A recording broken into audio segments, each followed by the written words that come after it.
Good morning, everybody, and welcome back to the second week of Azure in 8 weeks. Thank you very much for joining us again. Obviously, if you joined us last week, welcome back and thank you for joining. If you missed last week, obviously this is the second week. You can get access to the recording from the first week on the Azure Empower registration page for Azure in 8 weeks. If you scroll to the very bottom, you will find the recording for last week's session there. And then this week and future week sessions will appear. So if you're unable to attend any of these 8 sessions on Azure introductory sessions, then please feel free to go to the registration page and scroll to the very bottom. As you can see, there is a QR code there. If you haven't and you wish to register for additional training sessions covering AVD, which will be myself and Gabrielle, we have Microsoft Fabric, Cloud Security, and AI Machine Learning. They are all available for you to register on the Empower training pages.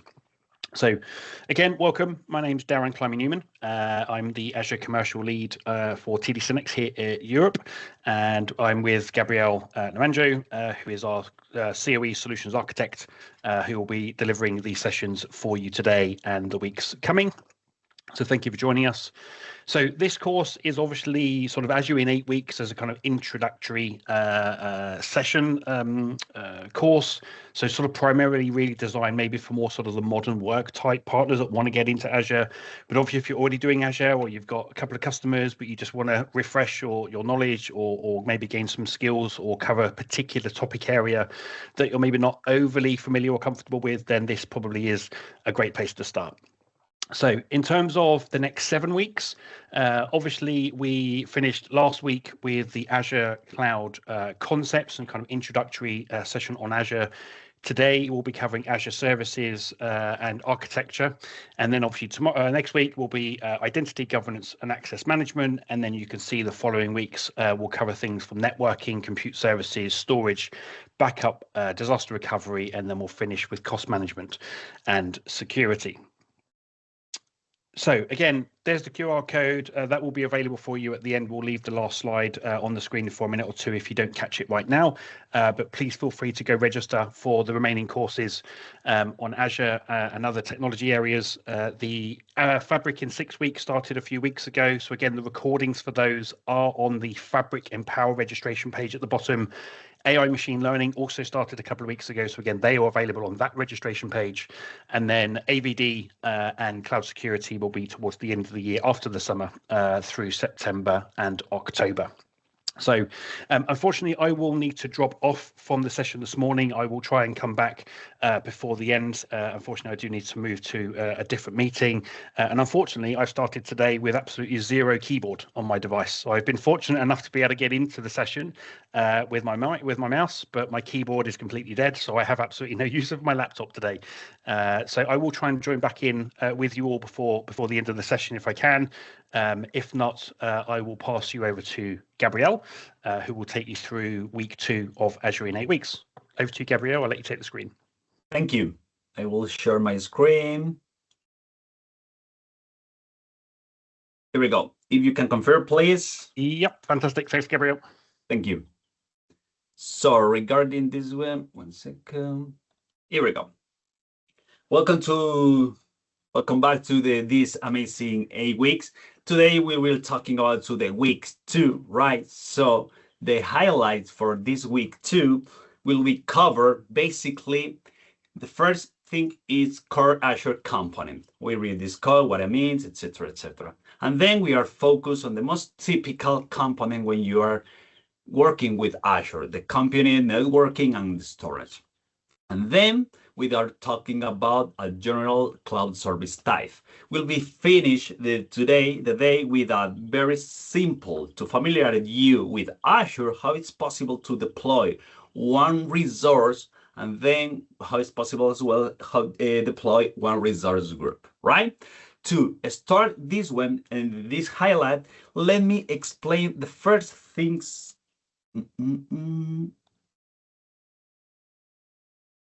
Here we go. Sorry. We'll be starting with the region, right? If you remember, sorry, if you remember in the previous session, we are talking about to the cloud. What is the different type of cloud exists? Private cloud, hybrid cloud, and then the public cloud. In this case, we are talking about to the Azure cloud, right? But behind the scene, we are talking about to the public cloud is another data center, but it's not in my own site, right? It's in the provider side, okay? But that data center, or when we are talking about to the Azure, we need to thinking about in that data center is a region, okay? So let me explain very quickly. The region in Azure is basically is a physical area on the planet or around the globe that contain one or more data center, okay? That is important because this data center are close to each other and connect with fast and low latency network because we need to provide the best performance to our end customer, right? So that is the reason.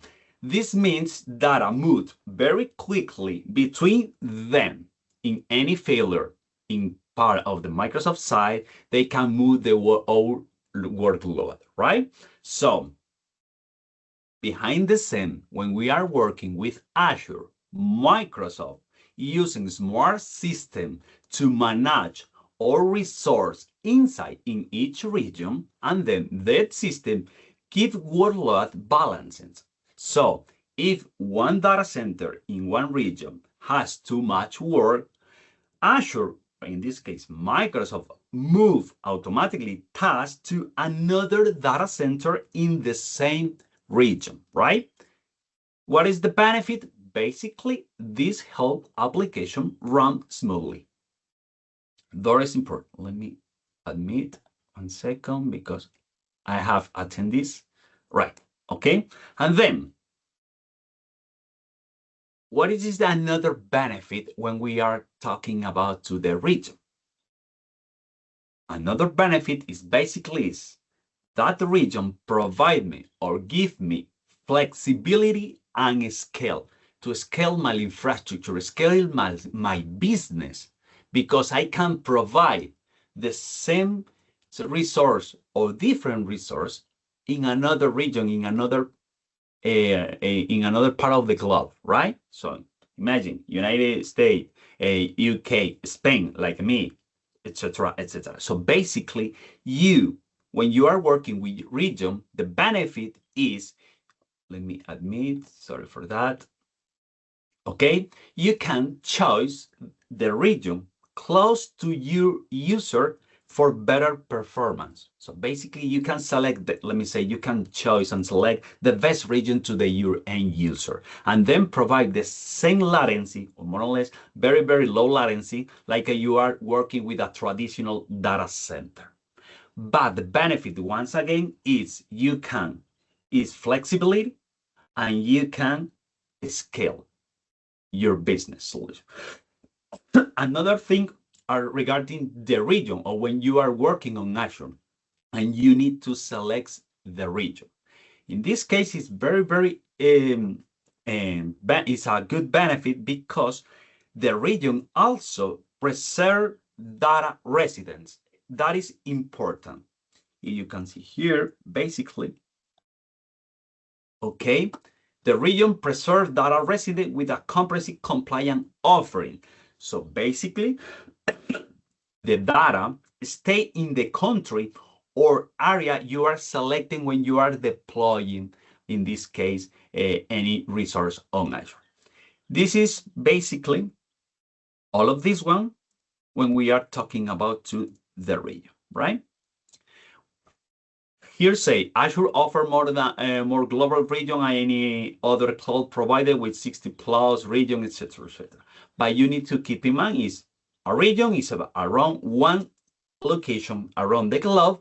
You can using them to provide better performance to your end user, and then you can select the best. You can choose the best region to provide the resource that you provide the solution for your end customer. You can see here we have different region. This is US region. We have South, in this case Brazil.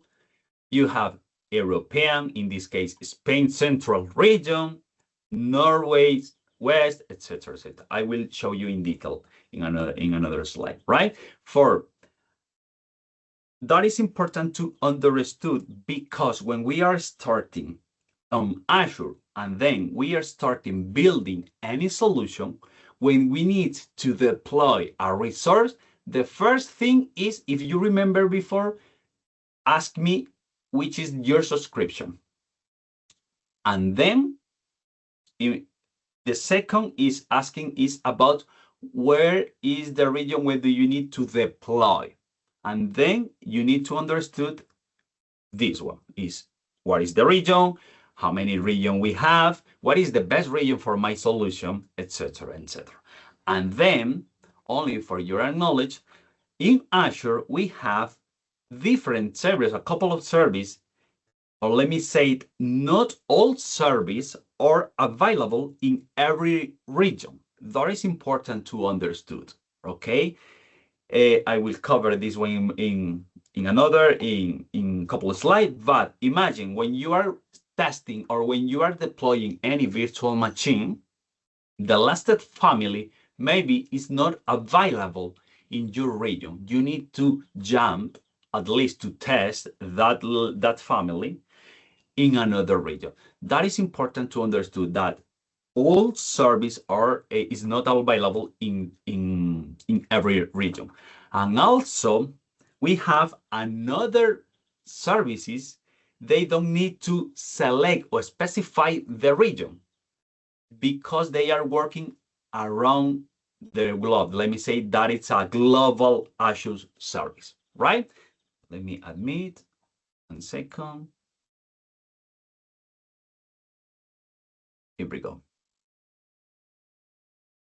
Okay, so that is important to understood about the region. No more than this one, you only keep in mind two things. Region are a physical area around the globe, and I need to select the best region for my end customer, the most closer to provide the solution. If I am working with any end customer in Spain, the best ways to select, in this case, should be Spain Central.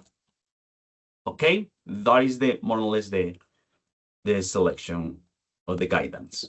1 second. And then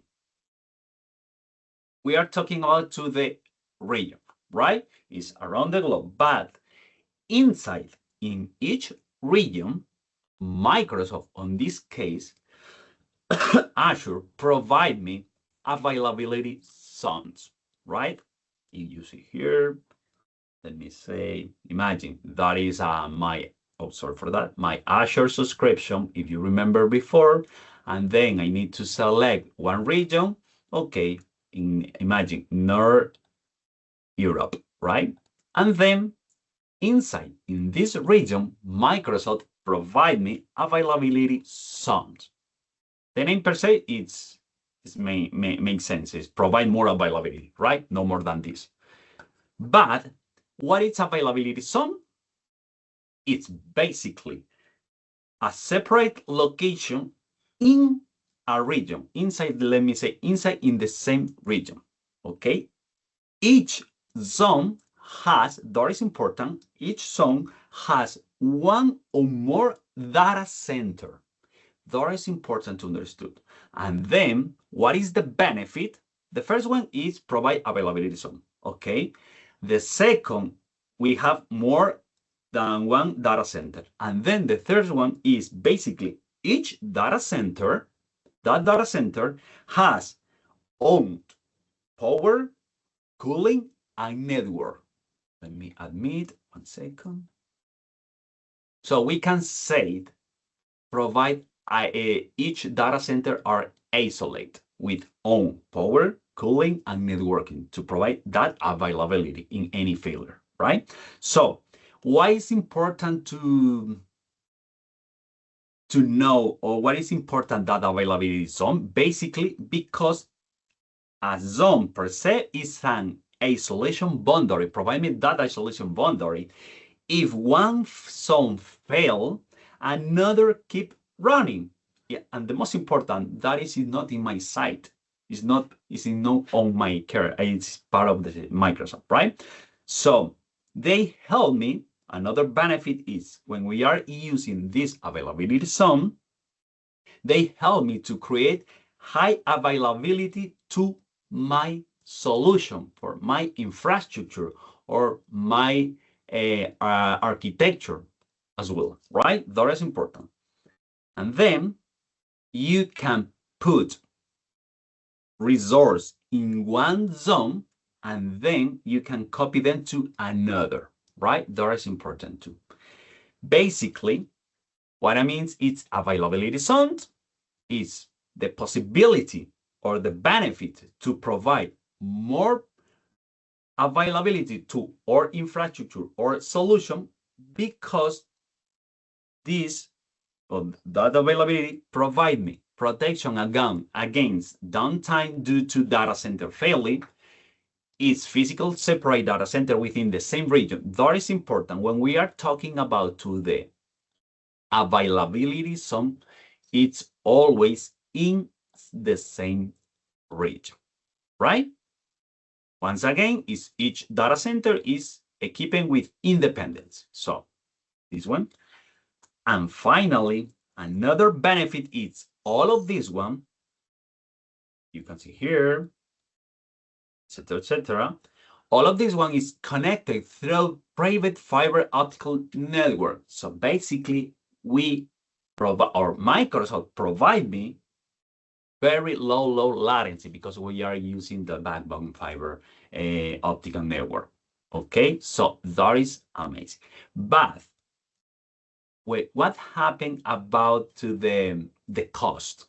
Let me say, if you remember previous, also we talking about to the different method or different way to use the cloud, right?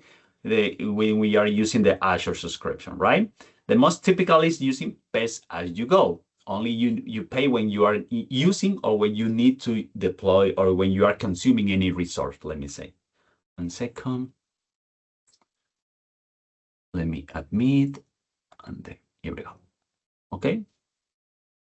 Let me confirm. Here we go. Okay. When you are using availability zone, you will have a, let me say, extra cost for using multiple zone. Okay, because basically you are, let me say, you are replicating your workload in another world. That is, let me say, that is a real cost. Depends, because if you are thinking when you are working with traditional data center or traditional solution on-premise, and you need to provide the same availabilities, basically you need to do the same. But in this case, in this case, we will using the cloud, but behind the scene is the same. I need to replicate in another data center, in another rack. You and on-premise do the same, right? So we have a little extra cost when we are using multiple zone because you pay data transfer between that zone or that region, and we cover this part. And also, basically, that is more specific or more focused on infrastructure. Let me say, virtual machines, and this or API, okay? Because you have different type or copy or backing your infrastructure. I will cover all of this. Is clear? Any question, any doubts?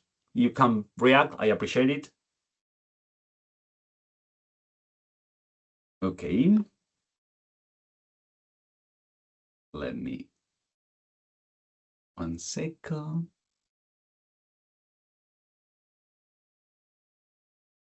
Exactly. We have one question here. If by Andreas ask if VMs are created without availability zone can be added. Basically, that is important. When you need to create, is possible to add or not. In this way, it's not possible to add. Only that is possible when you are starting or when you are creating that VM. Good question, Andreas. I will show you. Okay. Let me 1 second. Okay. Here we go. Okay, we are talking about to the region, and then we are past what happened inside in the same region, okay, and how it's possible to provide high availability or more availability, right? When we are talking about to availability, let me say, if you're reading about to the Azure, Microsoft say we can provide 99% that 90 up to 11.9, right? When you combine different type or service, different schedule, and using availability, you achieve more 90s, okay? That is the trick, right?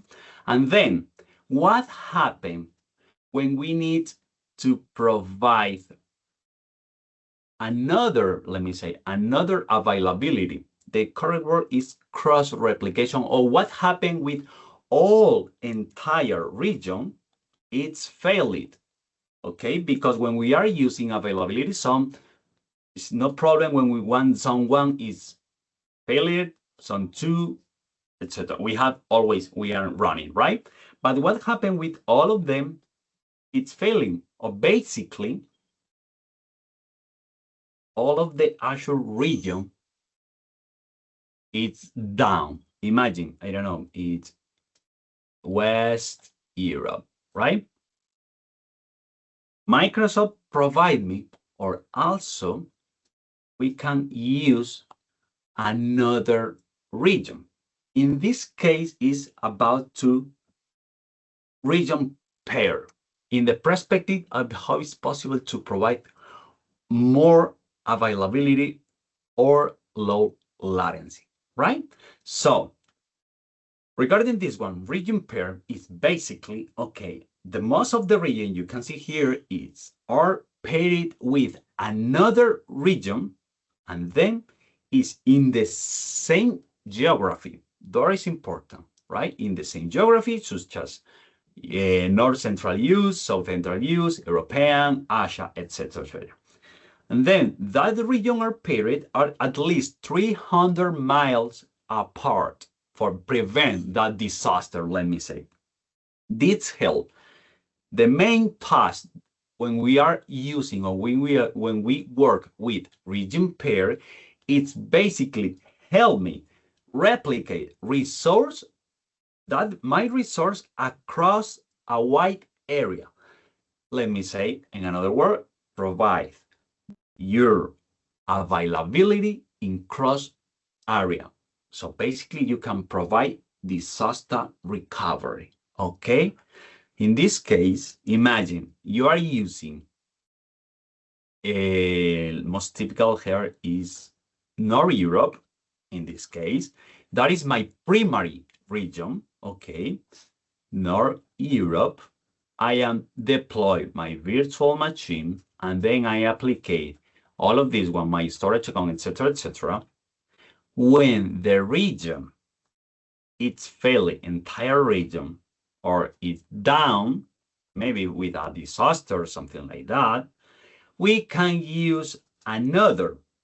All of this is possible to use? Yes. But what is the key here, Microsoft? What is the advice or the best the best practice say is you need to use region pair, right?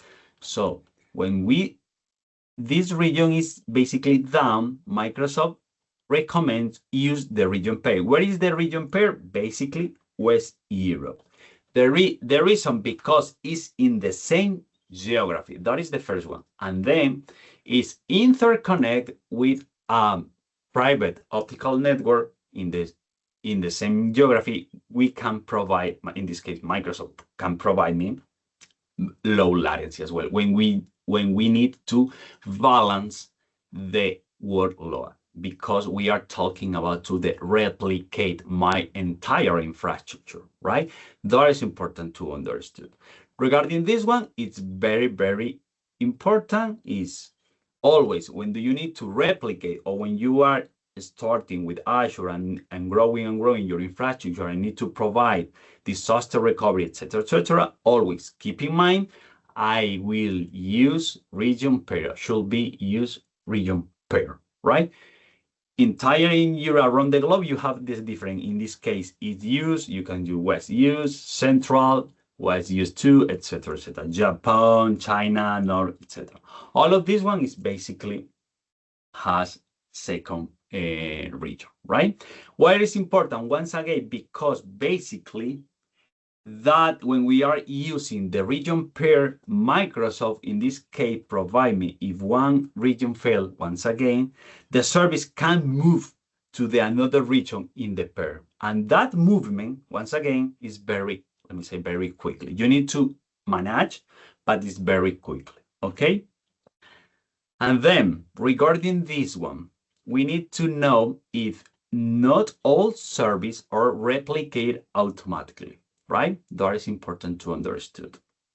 And then sometimes you must set up the replication and recovery yourself. Honestly, you need to configure this one. That is makes sense because you can select which is my very, very important or what is my very, very important service I need to replicate across the region, or I will select that another service or not that another workload and replicate in availability zone, or that service need to replicate through to the another region. So that is the reason as well. But Microsoft provides me a different tool to do more automatically all of this one. Okay. So no more than this one. And then keep in mind, in the same region we have, or we working with availability zones. And then when we need to more redundant or in the same geography, we working with a region recovery, let me say, right? And then finally, we have another type of region. Okay, that is important understood because Microsoft provide me Azure Sovereign Region. What I mean is basically is the same region, but it's a special Azure instance. That instance are isolated for the main Azure cloud. That is important. They're existing for very, very simple compliance and legal requirement in certain countries or organizations. No more than this one. Okay, you can see here that that region is basically building for meet that goal: security, compliance, need for a U.S. federal agency, imagine, or Germany, we have here, governance, or their solution provider. Azure governments basically separate. That is important. Let's say set. Okay, that is important. Azure provide me a separate instance of Azure. It's like in another site, okay? That is basically physical, isolated from not US government deployment or another region, okay?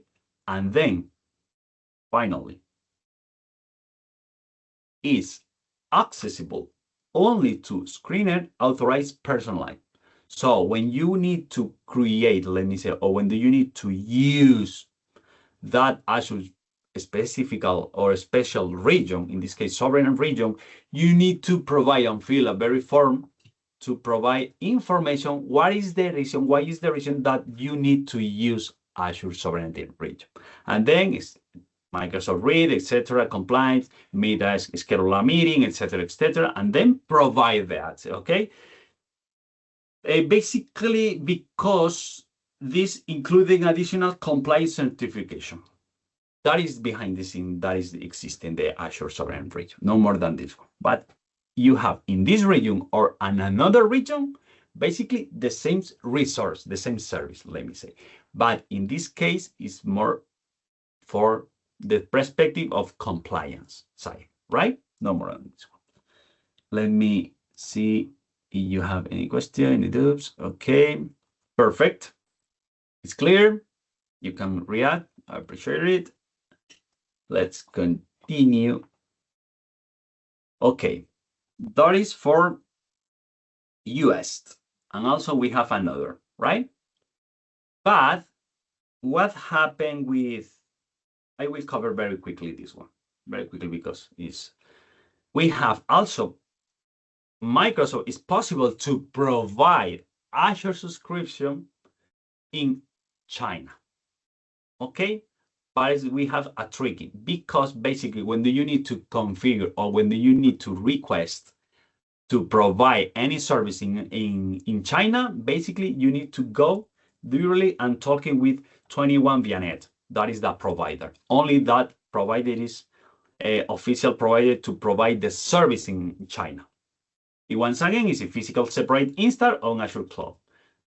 Is provided by 21 Vianet. All data stayed in China to ensure that compliance. So basically, is a very special region when do you need to use. I don't know very only one case I asking about how it's possible to deploy service in China. No more than this one, honestly. Okay, and then finally, let me explore together Azure Global Infrastructure. Okay, let me show you. If you remember, we are talking about to the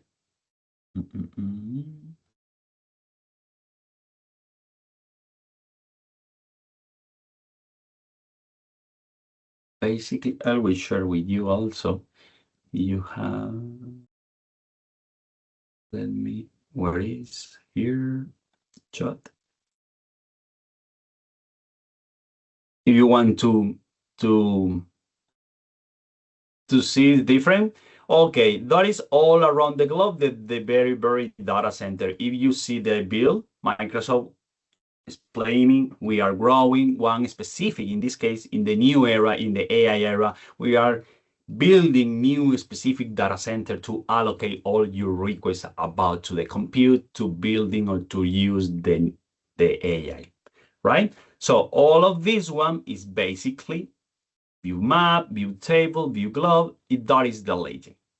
That is important to understood because inside in the region, we have available nodes. So basically we can use them. And then another is coming soon, basically couple of months, years, another next year, etc., etc. Networking, it's basically when you can use point of presence, basically provide very low latency when you need to reach the service, and basically in the final sustainable project, wind, solar, mixed, right? You can split or you can filter, let me say it with. That is important when you need to building something. You need to confirm the region compliance. Imagine C5, etc. You can see here, one, GDPR, a lot of one, okay, etc. You see here, GDPR, filter, one region compliance, no more than this one, right? And then global compliance, SOC 3, can put appear or disappear, right? No more than this one. You can zoom in this case, let me say where it's here. Oh, sorry for that. Okay, you can click on this one, and then that is important. Exactly, that is important when Microsoft roll out a new region, because not in the new region, in all region, have the same availability zones or have the same hardware behind the scene. That is important. And also to the commit that is specified global compliant. Let me go here, okay? You can see here, storage Madrid is in this case Madrid. You're opening availability zones. How many? 3 zones, okay, if you remember, some 1, some 2, some 3. Product, you can use disaster recovery, etc., etc. Industrial, that is important. Regional compliance, because we are talking about one specific geographic, right? So, industrial compliance, LLPD, energy, GDPR, EVA, tracing, share, PC, DDS, etc., etc. You can find it. Imagine if you have one new business is asking for one specific compliance like this one, schema national security or something like that, basically you can use this region because it's compliant with that. Global compliance, that is another two around the globe, right? The main name.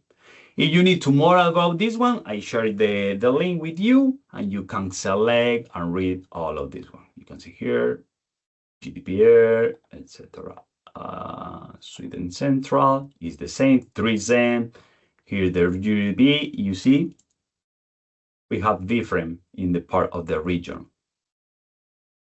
Okay, doesn't appear ENS, Schema National Security is for Spain, right? So no more than this one. Let me continue.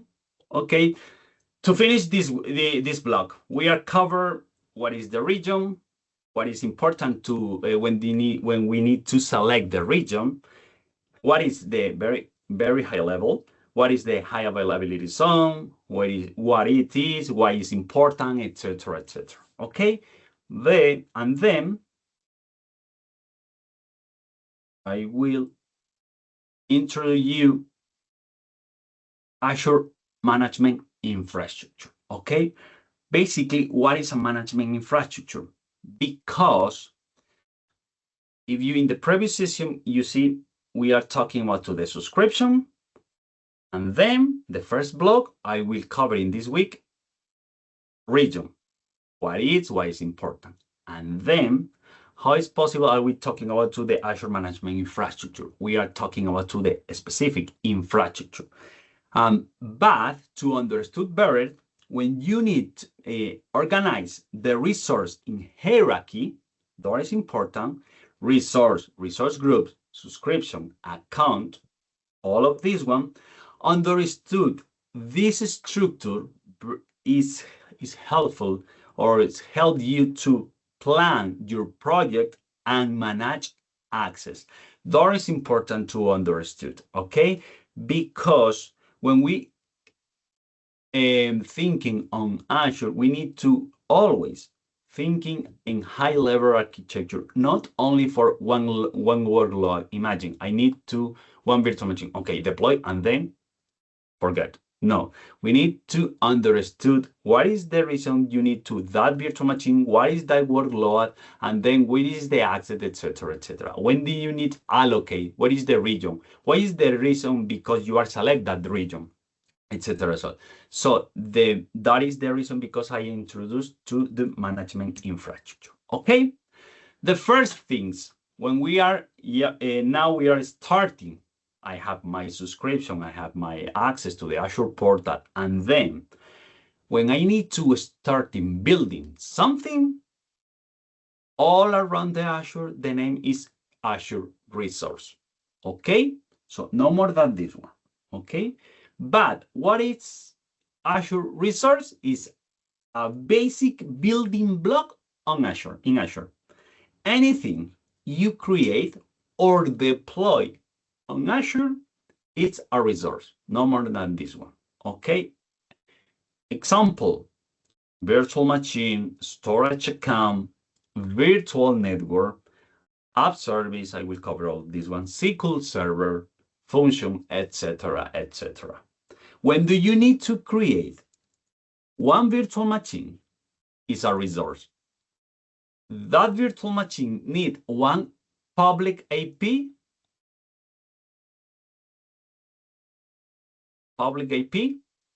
that is another resource you need to deploy. You need to select the subscription. You need to select, I will cover the resource group. And then you need to select the region as well. So that is important to understand all of this one, right? To provide basically the most closer latency or the powerful to the end user, okay?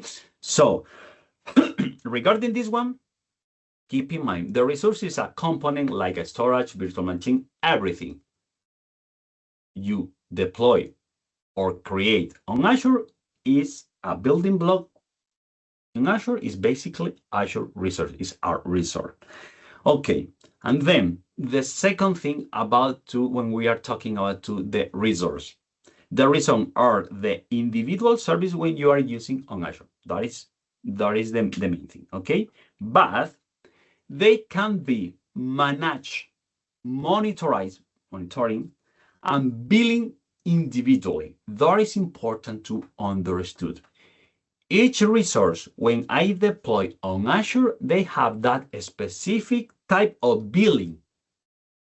In this case, when I deploy on virtual machines, Microsoft billing me per hour, minute, day, second, right? And then when we are talking about storage, in this case, storage account, the billing method is about the gigabyte, megabyte, or terabyte. So, and then when we are talking about the virtual network, how many, in this case, gigabyte is exit to the Azure, to the local or internet, okay? So that is important to understood.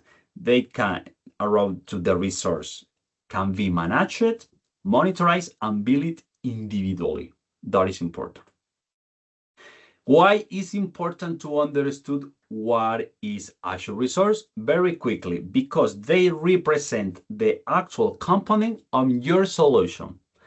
Let me explain very quickly. Behind the scenes, when we are talking about the virtual machines, behind the scene, I need to consume one thing is compute. Another thing is a disk. Another thing is the public IP or AP. Another thing is a virtual network. Another thing is a subnet. All of this one is, or let me say, represent my solution or my service. But in Azure, all of this one is individual resource. And then this one. Okay? Any question, any doubts around this one? It's clear? Yes? No? Let's see. Here we go. And then, okay, that is the resource. So, to finish, remember, when we are talking about the resource, is anything you create or deploy on Azure. And then we have another layer. Let me explain. We are now talking about sorry for that. We are talking about the resource. We have another layer. The name is resource group. This one. Okay. What is a resource group? Okay. The resource group is a container for multiple resources that share the same life cycle and are part of the solution. That is important. So basically, together build a solution. Okay.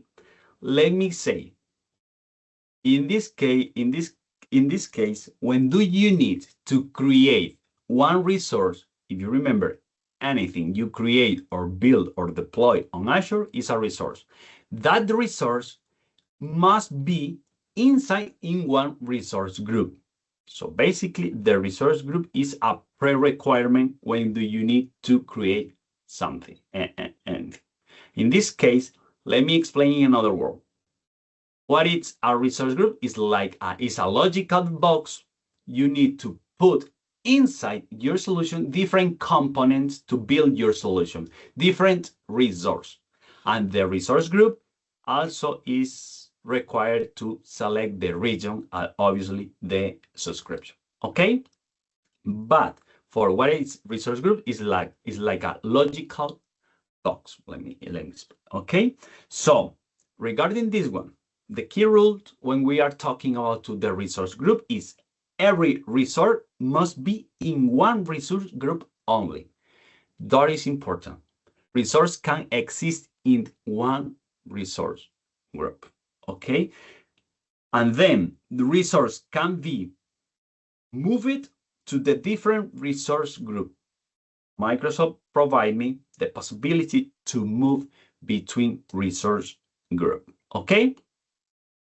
Application, when we are talking, when we are building or something like that, we are building application, or in this case, infrastructure, can use multiple resource in different region, in different resource group, and also in different region as well. Sorry, I will explain better. That is a real example. We have a resource group. All of this one building, let me say, we have a web plus database, VM, and storage. We can provide one web service. Okay. They have one resource, two resource, and three resource. Virtual machine, the storage, and web apps.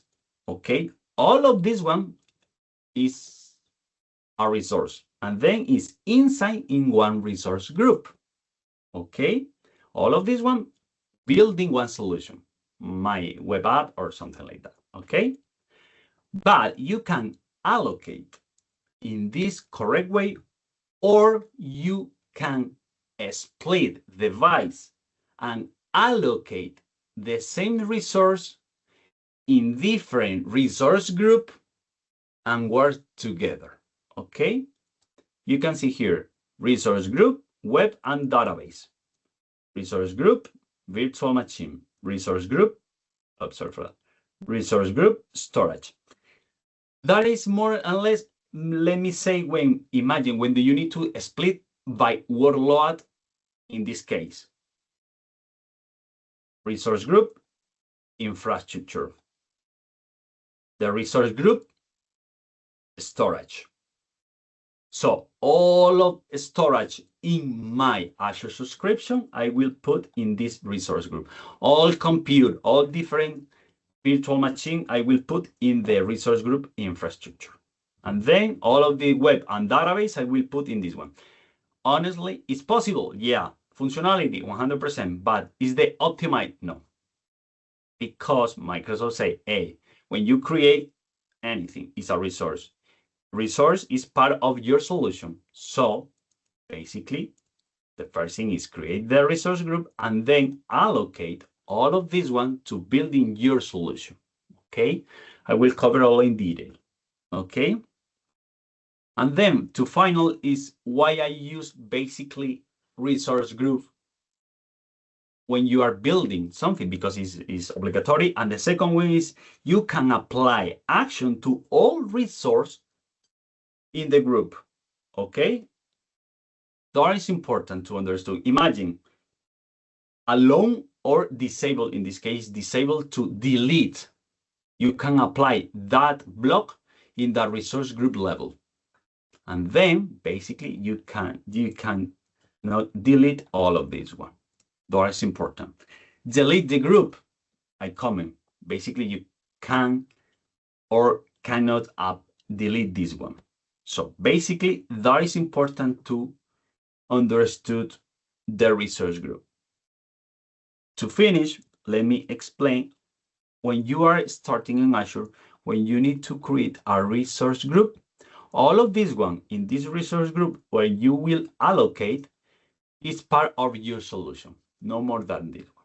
And then when you need to building another solution, you need to create another resource group. Only we have one recommendation using one resource group to share resources. Okay, it's possible. And you need to name it, that resource group, with a shared resources, storage, etc., database, etc., etc. But the most typically is one resource group with one solution. Okay. And then we are talking about the region. Let me explain very quickly. I have one region here. I select Spain Central, Imaging, and then I create my resource group in the same region also. And then finally, I will deploy my resource, because once again, anything you create, deploy, On Azure is a resource. In this case, I will create one virtual machine. That virtual machine is inside my resource group in one specific region, and that resource group is in one region, and that region is in my under my Azure subscription. Okay, so regarding the compute, in Azure we have different type of different way to consume compute. Okay, but what I mean is Azure Compute, or what is a compute? It's basically Azure Compute is an on-demand service. Once again, page as you go. If you remember, it's an on-demand service. It provides computing resources like virtual machines, app service, container instance, Azure Kubernetes service.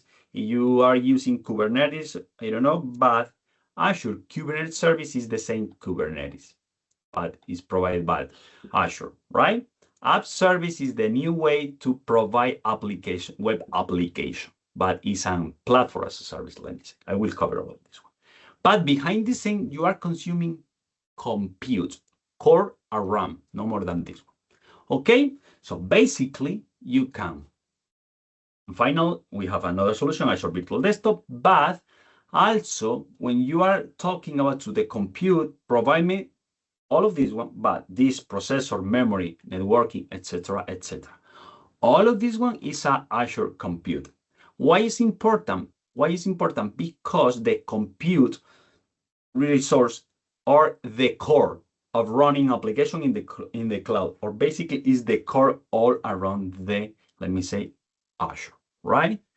We have different flavors. If you remember, infrastructure as a service, platform as a service, software as a service. Okay, the compute is more is in infrastructure as a service, and then in platform as a service. Okay, because behind the scene, once again, you are consuming compute, processors, memories, no more than this one. Okay, basically that is the compute as on-demand service that provide computing resources such as this processor, no more than this one. Okay, it's very simple. And then let me explain. That is another solution.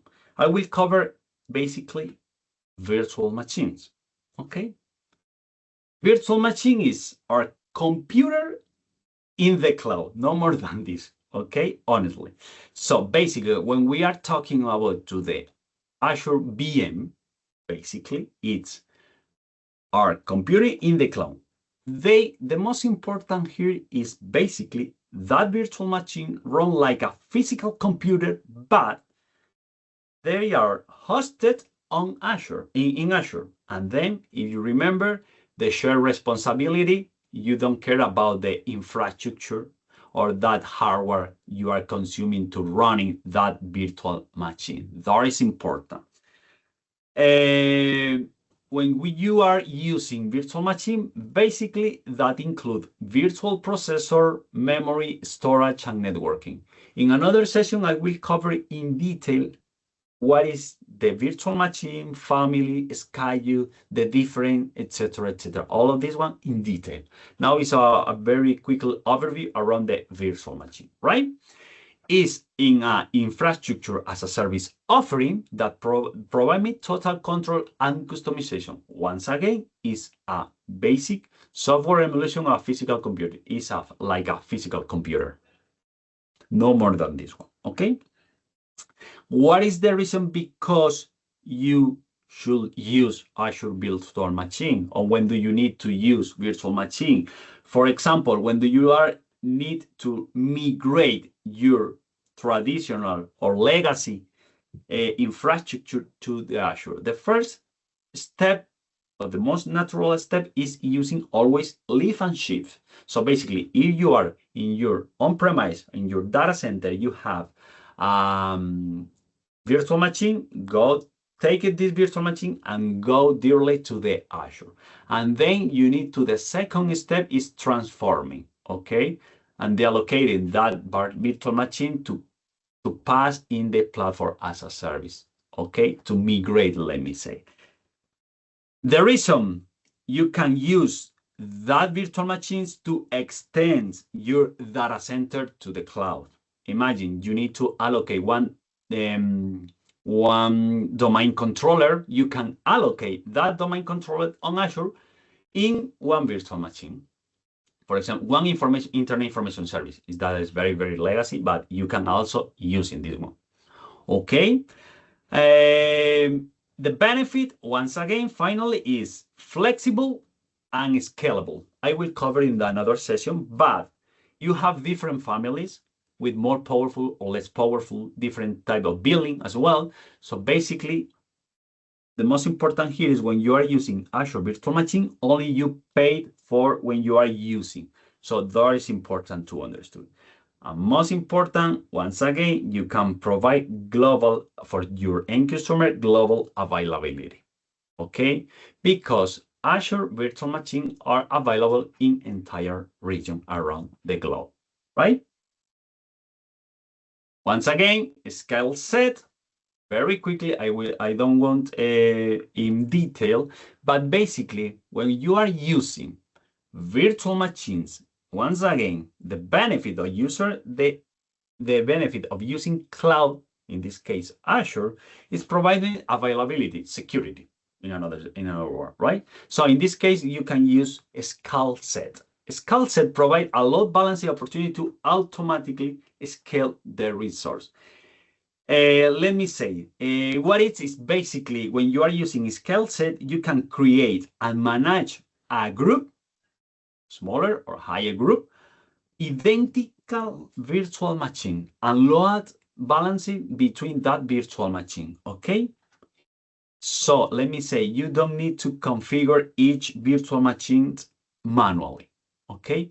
Because the benefit is Microsoft Azure automatize that process, okay? Imagine when you need to provide any solution basic on web apps, is allocate that solution on virtual machine. You can use this one, depends on the demand of your customer, okay? Imagine Black Friday, something like that. You need to scale up. So basically, you can use scale set, right? And the most important, sorry for that, it's this one. Once again, you can use scale out when your resource need increase, and obviously scaling when your resource need are lower, or basically when you don't need more. The benefit, saving time compared with to manage individual virtual machine, deploying, configure, and then destroy. Once again, configure, deploy, and testing, configure, deploy, and testing, etc., etc. So basically, you can automate all of this one. Okay, availability set is basically a way to keep your virtual machines highly availability. So once again, it's all around this one. It's in the side of how it's possible when I am using Azure, provide to my end customer the almost or 99.99% of availability. You need to combine availability say, availability zone, high residence, different type of schedule, the virtual machine, the hard disk, etc., etc. But availability set is basically keep your VMs highly available, no more than this one. It's group of VMs, so your app stay online. That is important during the maintenance or hardware failed, because here is more technical, because we have in Azure different type of fail domain, we have full domain, we have availability domain, update domain, etc., etc. Depends on that fault, you can, using availability say, provide that high availability to your apps, okay? The most important here, or when you are using this one, is basically protect against planning, maintenance, and the most important, unexpected failure. Imagine Microsoft sending a mail, I will put my data center in that region in maintenance. What happens with your workload if you're not using availability set or availability zones redundant. So that is the reason, because existing availability set protects against planning, maintenance, or unexpected failure. Okay. And finally, we are covering another type of compute or service. Let me say, in this case, it's a service, is Azure Virtual Machine. I will deliver the session AVD in 4 weeks. I remember we are covered in all of this one detail, but very basic. What is Azure Virtual Desktop? Is a desktop and application virtualization that root in the cloud. Let me say, is another service on Azure that you can provide to your end user when they need to using full entire remote desktop or one application portal. But the main part of Azure is managed by Microsoft. The broker, the gateway, etc., is managed by Microsoft. It's the same architecture, is the same using when you are using in the legacy mode remote desktop, right? But that is allocated in the cloud. We are consuming cloud native product, in this case, AVD, Azure Virtual Desktop, okay? The benefit, you can create full desktop virtualization environment without having to run additional gateway service I commented before, okay? Reduce the risk of resource being left behind. And finally, through multi-session deployment. The most of the benefit when we are talking about to the Azure Virtual Desktop, the first thing is you can provide remote access. So the employer or the user that consume Azure resource is secure connection from home or from everywhere. You don't need to configure one VPN, for example, to access that resource, because that is part of the Microsoft. That connection is through to the internet via internet, HTTP 443. It's secure, okay? The second and the most important around to the AVD, it's amazing, is they have one specific image. The naming is Windows 11 or 10.11, but it's multi-session. What I mean is basically you can allocate in one virtual machine, let me say, different user can log in that one virtual machine using the same image. In this case, it's a specific image, name it Windows 11, 10.11 multi-session. And then you can provide a specific user for you can specific desktop for each user. Is isolated because behind the scene we consume another technology. The name is FSL Logic. Behind the scene is using one as again storage account to provide the profile. When user one connect to that VM, I will attach the profile. When user two connect that VM, I provide the profile too. So you are optimize the cost. Okay, that is important. All of this one is a service. Give me 1 minute to accept. Okay. Okay, no more than this one. So basically, when we are talking about to the multi-session, the multi-user share the same virtual machine. You can optimize your compute. You can optimize your cost, because basically you are saving in this way. Provide them the same performance. Also, that is important to understand. Regarding this one, obviously, we are talking about the cloud-native solution built by Microsoft. Basically, is integrating and security with Azure Active Directory, in this case, Entra ID directory. And the last release, basically, we can configure and deploy entire Azure Virtual Desktop cloud-native. That is important because previously, we need to hybrid the scenario to configure this. Okay, no more than this one. And then let me very quickly about to the Azure Container Service. It's not more than a containerization. Okay, it's the same feature when you are using container. In this case, Azure Container provide a lightweight virtualized environment that does not require operating system management and can respond and change on demand. Basically, we configure with JSON file, with YAML file, Docker image, etc., right? So that is important. The most important here is understood when we are consuming Azure Container Service behind the scenes. Once again, we are consuming compute. We need to select how many core, how many gigabyte of RAM.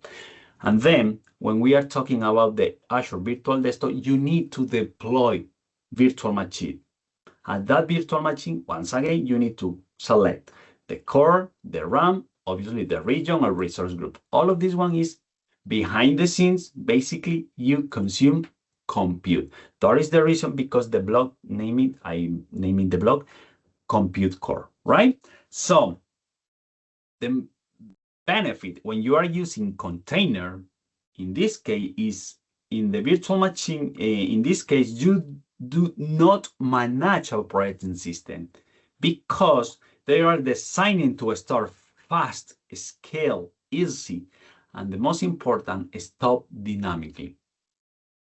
Okay? Insight about the container, when we are talking about on Azure about the container, we have, let me say, different flavor of container. Okay, the first thing is the most typical name is ACA, Azure Container Instance. Okay, you can run container without managing service, best for simple, quick deployments. That is ideal for short tasks or isolate workload. And then once again, basically only you pay for what you are using, no more than that. The second, you see here, basically Azure Container Apps. Then the most typical name is ACA, right? Is full managed service that is more focused for microservice and application. That is important to understand. And then that container support auto-scaling. That is the tricky, basic on HTTP traffic or event. So basically you can manage all of this one and prevent when do you need to more or less compute resource, okay, demands, because basically you can configure all of this one, okay. Finally, we have another or most enterprise scale, let me say, solution is the Azure Kubernetes Service. The main difference is when you need to orchestrate at a scale. That is important because you need, when you need to more granularity configuration, you can use Azure Kubernetes Service. Let me say that is like a level 1, depends on the workload, level 2, and then level 3, right? So more or less that is the reason. Basically is when we are talking about to the AKS, basically it's ideal for large, complex workload, okay? Provide advanced feature like you can manage the load balancer, scaling, monitorize. You can use all of this one, but you can use Grafana, Prometheus, etc. Another third-party, also Azure Monitor, to provide a container level what is happening inside that container. And you can use the same command like kubectl, etc. You use the same because behind the scenes you are using the Kubernetes technology, okay? But it's provided by Microsoft, okay? So to finish that slide, let me resume in this way. Azure Container Instance, it's simple, faster, and single container task. And then when you need more, the natural step is using Azure Container Apps. Managed platform for or more focus on microservice and event-driven application. And finally, when you need to full Kubernetes orchestration, for big or complex deployment at scale, the natural step is using Azure Kubernetes Service, right? And then we have another resource, another cloud-native service, is named Azure Function. It's a PaaS offering. You see, a platform as a service, but behind the scenes, it's a computer. It's a serverless, is in the next step in cloud platform. It means it's more focused to the developer in business logic, not in infrastructure. That is important to understand. It not means no server, but less server, okay? Because the main function when we are talking about Azure Function is basically you can run the code only when you trigger something or any event. That is important. Example, when you receive that triggerless HTTP request, you can invoke that Azure function and then disencaden any event. Timer, file load, something like that. That is important, understood, okay? But for this session, let me explain very quickly, is a PaaS offering that supports serverless compute operation. It's event-based, and then you can run code when called without requiring server infrastructure during inactive period. Once again, Microsoft provides different way to consume the same technology, in this case code or functionality, only when you need, no more than this one. Okay? And then let me very quickly compare that different Azure compute option are we talking. Okay, here we go. The first one, virtual machine, cloud-based service that support either Windows, Linux, etc., etc. Used for, if you remember, lift and shift migration to the cloud, because provide complete operation system package, including the host operating system. The second way is virtual desktop. That is more specific. Only you recommend keep in mind this one when you need to provide remote application or remote desktop. Very quickly, secure way to provide. Okay? Because virtual desktop provide a cloud-based personal computer desktop experience. Is dedicated application to connect and user or access it for any modern browser. So you don't need to configure and secure the connection, the front end, let me say, because it's part of the Microsoft. That is the benefit. Only you focus on deploy the virtual machine, how many users I need, how many virtual machines I need, which is my image select, Windows 11 multi-session, Windows 11 single session, no more than this one. And then provide the access. It's multi-client login because allow multiple users to log into the same virtual machine. Optimize the cost, optimize the infrastructure, okay? Finally, talking about the computing, is basically we have container, lightweight, designed for scalability application. All of this one, the main here is, doesn't care if you are using container, virtual or per se virtual machines or Azure Function or something like that, basically you are consuming compute, okay? And then when you need to consume compute, basically you need to select the best solution for you, basic on your consume.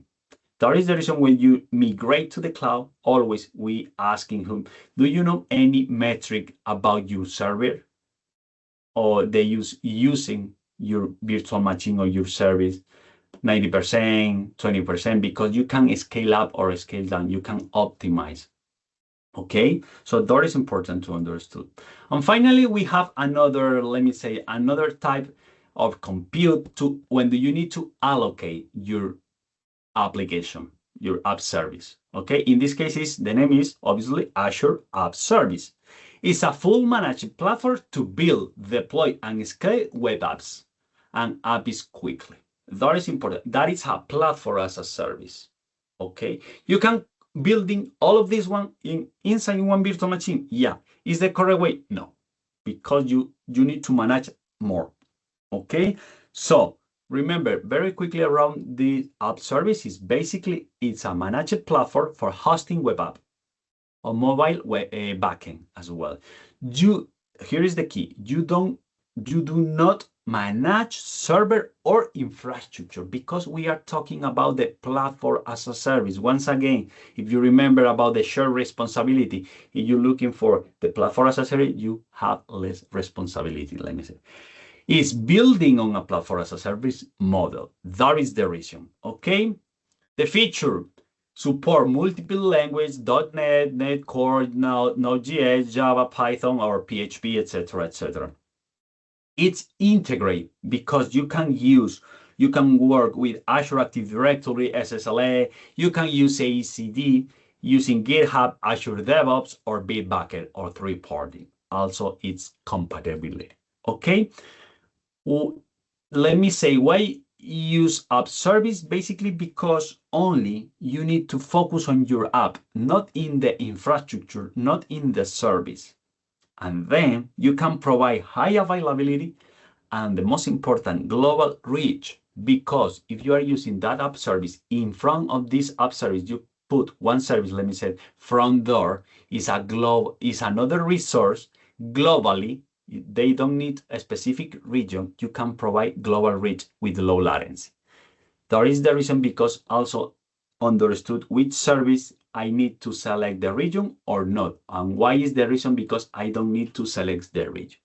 Okay, so basically, finally, we can say the Azure service, another benefit is easy integration with another service, like a database storage to allocate your service, your customer, or from another service to provide that this one I comment before front door, okay? Common scenario for this one, hosting website and web APIs, running backend service for mobile apps, deploying enterprise app quickly. I will show you very quickly demo because I have one website, my own website is allocated inside one application server. Okay? Any question, any doubts? Let me say we cover the time. We have 20 minutes, 10 minutes. It's all clear, perfect. I will very quickly introduce the networking because no more than this one. That is important. Only this one is important. Okay, in this case, when we are working with Azure, we have an Azure virtual network, and that is in the main part because the VNet is a foundation of networking on Azure. We need to interconnect. We need to pass the message or the packet in this case, or you need to reach the connectivity between different resources allocated in different resource group, in different region as well. So that is important to understood how it's work the networking on Azure. Believe me, I recommend 100% read about the well-architected framework and landing zone, because it's more focused on how it's possible to design your infrastructure, your architecture when you landing on Azure, when do you need to migrate to Azure. In the core is about the networking, right? So in this case, the VNet, let me say, the VNet is a foundational of networking on Azure.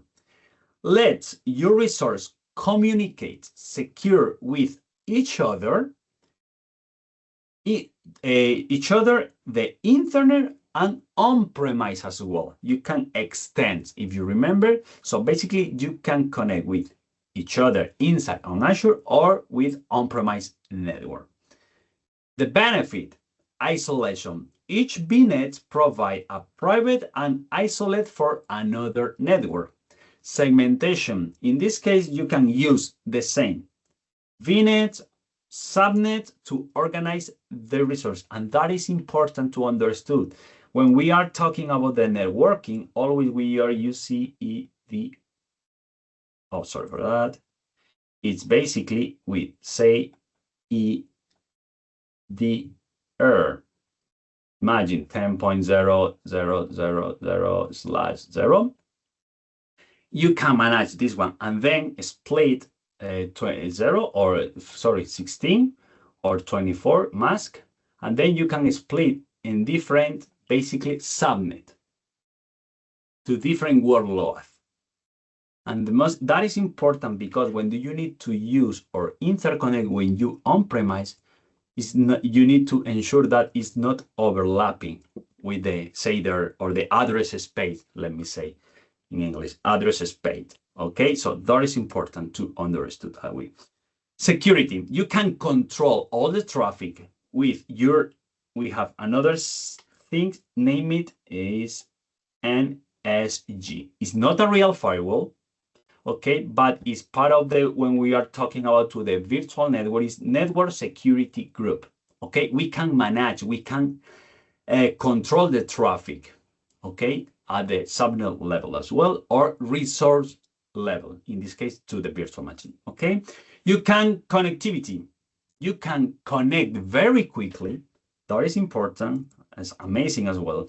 Imagine I have, if you remember, region 1, North Europe. I have another resource in West Europe, resource 2. I have one virtual machine.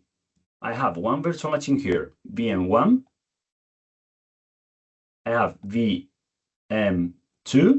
I need to interconnect with this one. It's very quickly because I can connect all of this one between this using VNet peering. Only you need to click. It's possible.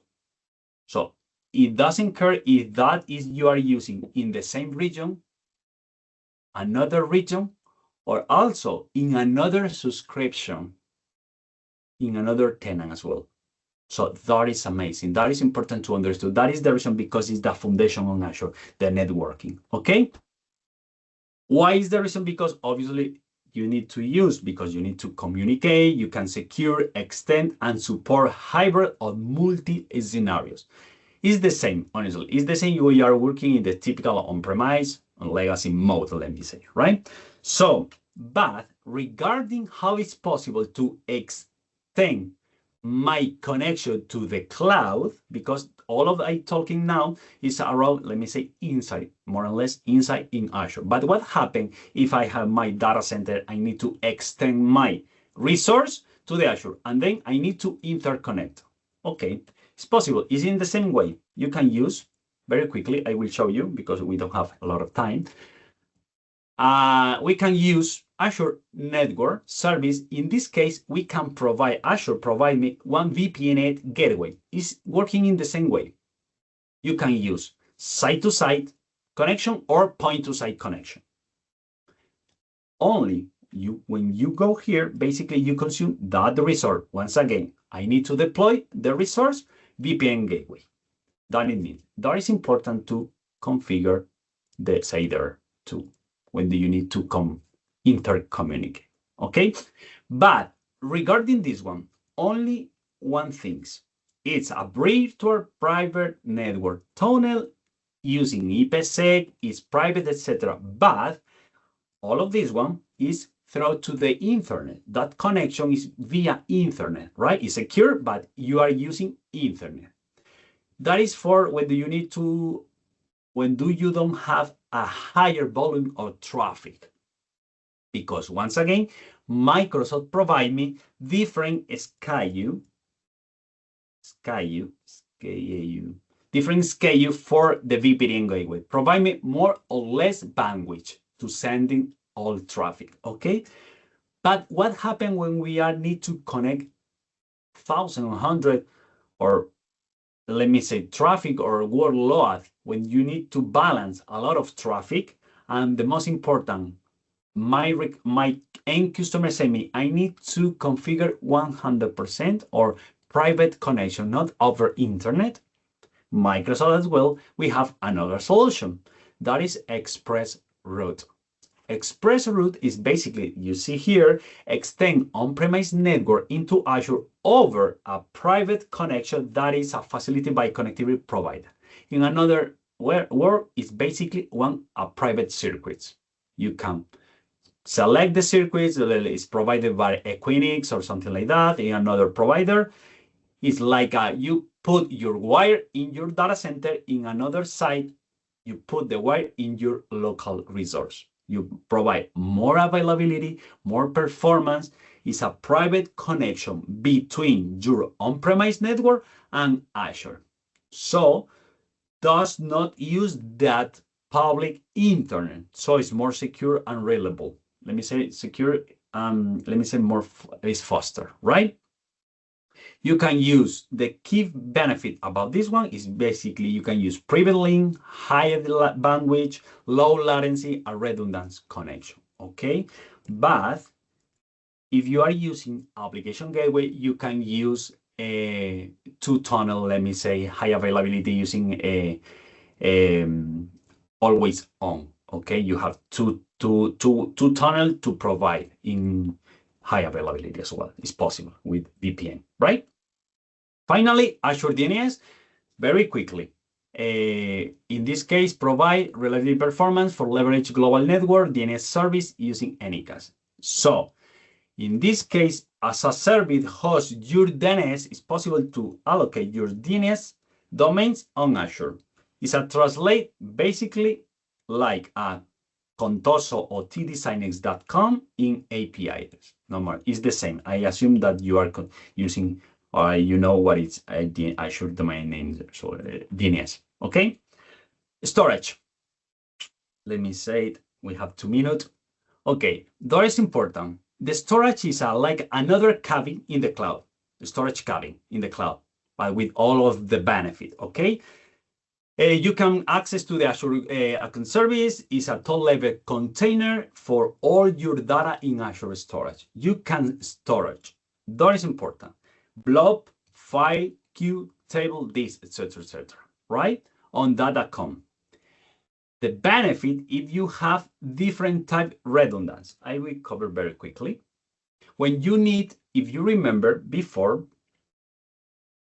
I have my subscription, I have my resource group, all of this one, I need to select when I deploy that resource, when I am using local redundant storage, zone redundant storage, the availability zone, you remember, geographical or geo-redundant storage in different geographical location, or geo-zone redundant storage zone, as this is the same, but plus 3 copy. Let me say, I will explain detail, okay? So what is the reason exist all of this one? If you remember, 99% depends when you select all of this one, you provide 11 nights, 12 nights, 16 nights, or 16 nights. Obviously, depends all of this one, you pay more or less, obviously. But the most important here is when do you need to allocate any data, any information inside in one storage account, you need to decide what is important, that information, and then, okay, what is the best way? Is a single data center in primary region because it's enough? Okay, I will use local redundant storage. No, I need, Gabriel, I need to more, at least more availability. Okay, 3 availability zone in the primary region. I reach or achieve 1290, 99, 490, 1290 here, right? When you need to more is a single data in the primary region and you consume another region. If you remember per region, you consume in the primary region and then in the second region, you deploy or single data center primary. And finally, using 3 availability zones in the primary region, is like this one, and then in a single data center in the second region, okay? That is important to understand. The main here is using also the best way to select depends on your information. We have in Azure provided life cycle management to optimize my cost, optimize my data where I allocated in my storage, okay? And then to finish very quickly, we have different type or different service in one storage account. The first thing, or the most common, is Azure Blob. Is optimized for storing massive amount, or you can use unstructured data, such as a text or binary data. Behind the scene, when you are consuming one virtual disk, one disk for your virtual machine, you are consuming one storage account. That is the reason because here appear Azure Disk. Provide this for virtual machines, application, and other service access to use. Also, we have Azure Queue to provide message storage that provides storage in retrieval for larger amount, etc. And finally, we have another Azure File.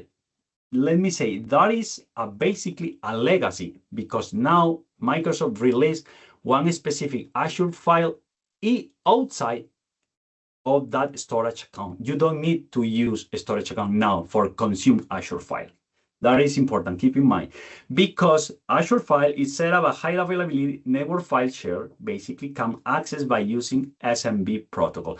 Like a network drive, you can provide access.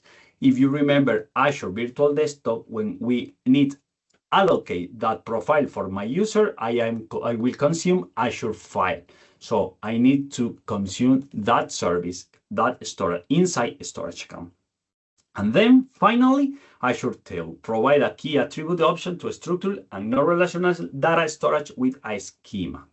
Okay, that is important to understand. And then we have service endpoint. Sorry for that, we have on time, but we have, depends of the type of service you are using, Microsoft provide one public endpoint. Only very quickly, you see all of this one. Sorry for that. All of this one is the same. The first thing is your name of the storage account, and then is the service: blob, data lake for say, file, queue, or table. But you can copy all of this one, put and access. Okay. What happens when you need to migrate? Or when you need to migrate a lot of huge of data, something like that? Microsoft provide one Azure Data Box to provide and storage data, right? All of this one. And finally, you can different type of tool or different type of different type of way to manage. Sorry, you have different way to manage your storage. AZ copy is a throw to the command line. Azure Storage Explorer is a graphical.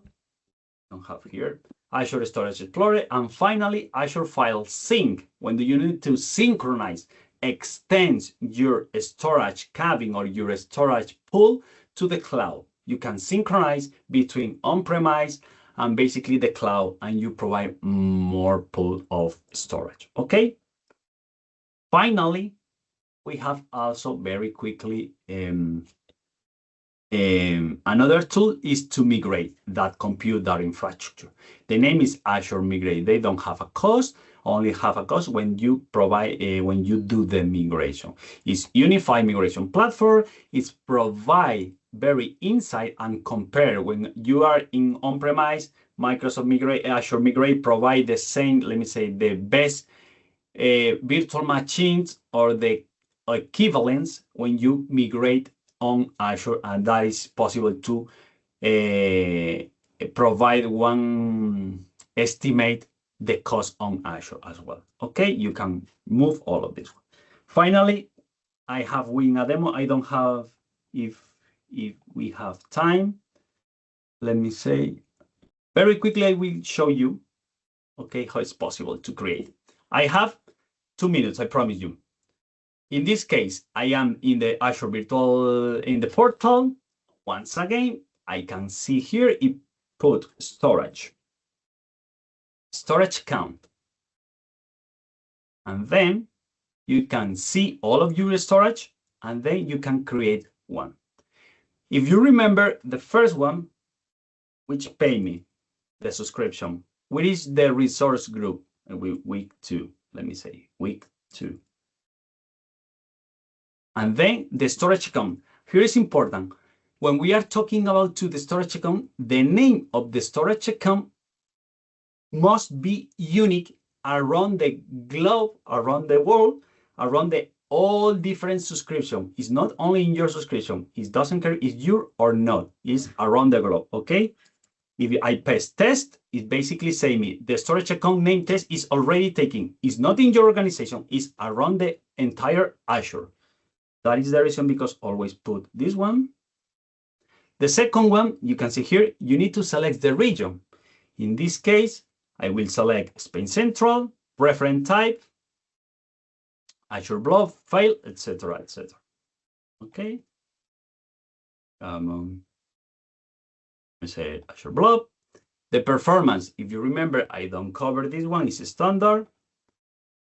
And here, local or zone redundancy. Depends on your type, you can select. Obvious, assume next. Advanced, all of the protocol, Azure file if you need. Networking, we can provide, we can manage, which is possible to access. Enable, disable, or specific networking. For the time, I will say enable, data protection. Also, Microsoft provide me soft delete. It's like a snapshot. It's like a backup. It's not the real backup, but I can configure all of this one to retain the deleted blobs, container, or file share. Depends on your at minimum 7 days. I will delete. Security, you can provide version TLS, so that is very important. And finally, let me say, 1 second. Oh no.